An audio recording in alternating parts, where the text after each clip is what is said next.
ചടയമംഗലത്ത് തൊഴിലുറപ്പ് സ്ഥലത്ത് പെരുമ്പാമ്പിനെ കണ്ടെത്തി. ചടയമംഗലം കളങ്ങാട് ഷൈബുവിന്റെ വീട്ടുപുരയിടത്തിലാണ് പാമ്പിനെ കണ്ടത്. വാർഡ് മെമ്പർ JV ബിന്ദുവും വീട്ടുകാരും അഞ്ചൽ ഫോറസ്റ്റ് ഓഫീസിൽ വിവരം അറിയിച്ചതിനെ തുടർന്ന് ഫോറസ്റ്റ് ഉദ്യോഗസ്ഥർ സംഭവസ്ഥലത്തെത്തി പെരുമ്പാമ്പിനെ പിടികൂടി.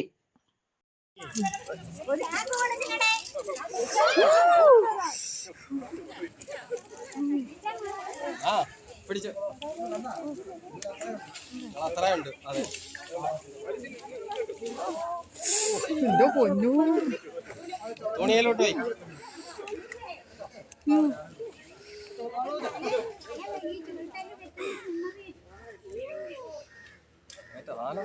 മുറിവ് വന്നു ഇല്ലേ ഇല്ലേ എല്ലാരും പറഞ്ഞത് അങ്ങനെയായിരുന്നു.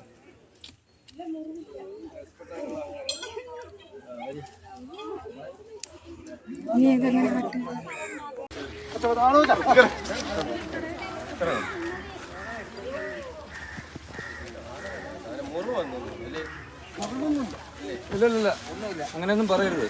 വളരെ സേഫായിട്ടാണ് പിടിച്ചായിരുന്നു.